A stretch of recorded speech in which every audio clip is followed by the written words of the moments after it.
The most important surah of the Quran for the study of Islamic eschatology is Surah Al-Kahf of the Quran.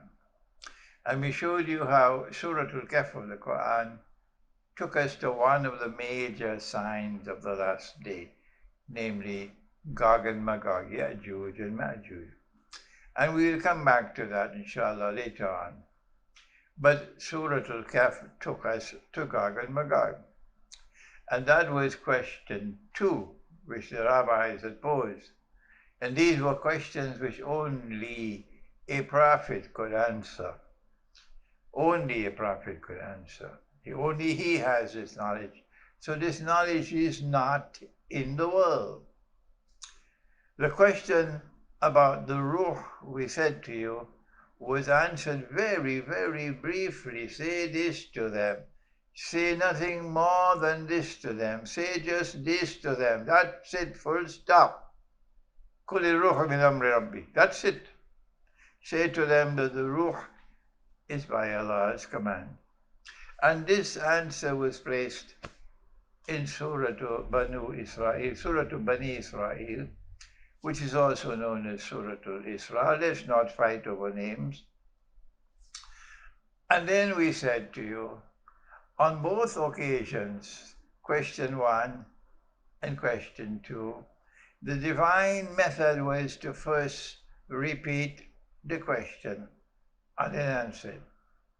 First repeat the question and then answer it. وَيَسْأَلُونَكَ عَنِ الرُّوحِ. Excuse me. And they question thee about the ruh. وَيَسْأَلُونَكَ عَنْ ذِي الْقَرْنَيْنِ. And they question you about Zulqarnain. But when it came to the third question, Allah subhanahu wa ta'ala did not repeat the question. Excuse me. The reason why he did not repeat the question was because, number one, he wanted this subject to remain under wraps. He did not want it to become outwardly visible. And number two, because the question did not go directly to the target of Dajjal. They were going about it through a roundabout way. So he kept the subject of Dajjal under wraps, meaning you had to dig to be able to locate it. We said, and Allah knows best, that the reason, the target of question number 3 was Dajjal.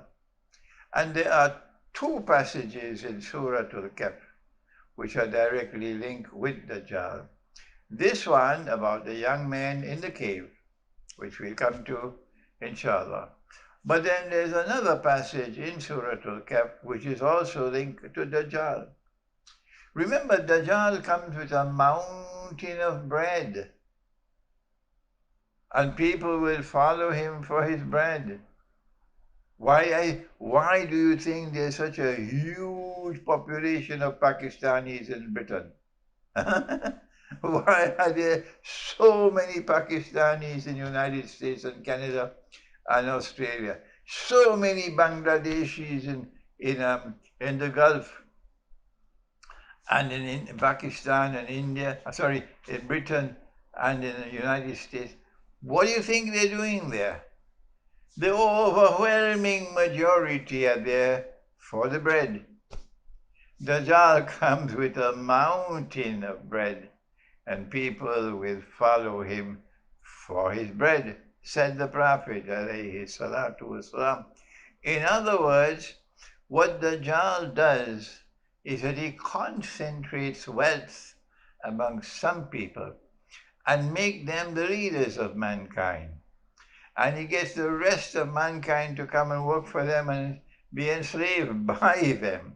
And this brings us to the story in Surah Al-Kahf of the rich man and the poor man, which is the subject of today's talk. The Quran describes the rich man with 2 gardens.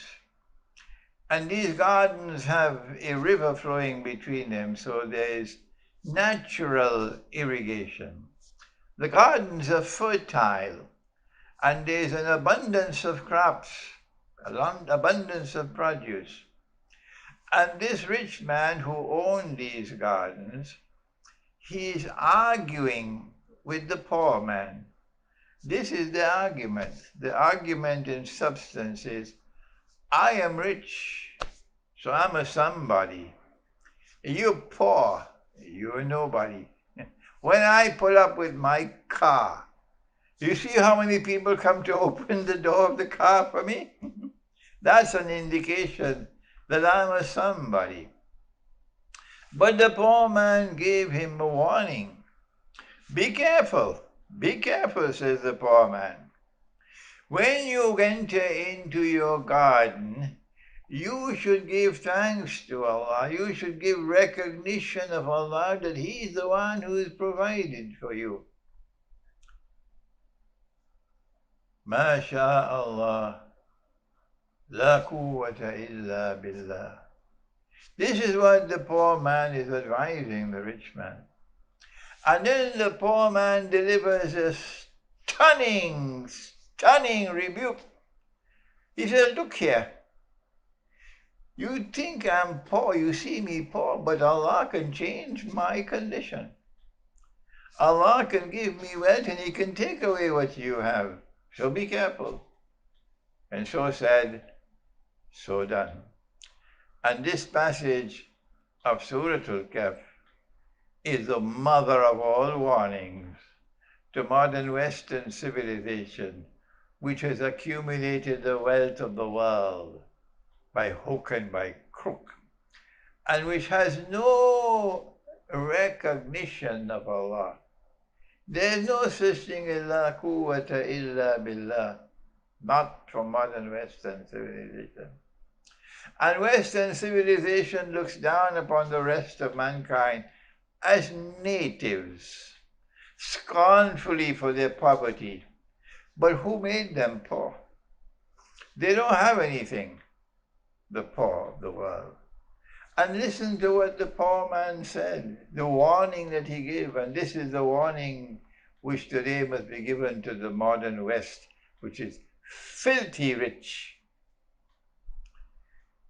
Allah can take away your wealth, and Allah can give me wealth. And so said, so done. Allah took away the water. He took away the water. And when there was no water, the gardens all dried up. And the rich man was left wringing his hands in frustration and in despair. Ya laytani la mushrik bi rabbi ahada.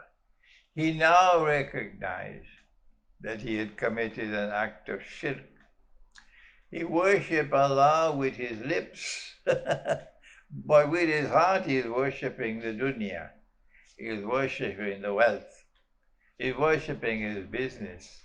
If your business is more important to you than Allah, if your job is more important to you than Allah, if your freedom to travel and that your name should not be on a new fly list, that's more important to you than Allah. If your house is more important to you than Allah, your cattle and your goats and your sheep are more important to you than Allah, wait. فَتَرَبَّصُوا, and see what Allah can do with you. And the rich man now recognized that he had committed an act of shirk, because while with his lips he was worshipping Allah, with his heart he was not. With his heart he is worshipping his wealth, he is worshipping the dunya, and this is what Dajjal wants us to do. This is Dajjal's master plan, that he gets the rich to worship their wealth, and he gets the poor to worship the rich. We want to be like them. So they leave Pakistan, and they leave Bangladesh, and they leave Egypt, and they leave Indonesia, and they're gone to America. And we have made it. We are successful because we went to the United States. We got a good job. We made money. We were able to build a house. Oh my gosh, we've made it. But when it came to Salatul Jummah, we didn't have time for that. The job was more important than Allah. Yes, the wealth was more important than Allah. That was shirk. That shirk is all around us in the world today. So there is a message for the poor that Allah can take the poor man and make him wealthy. وَوَجَدَكَ عَائِلًا فَأَغْنَى.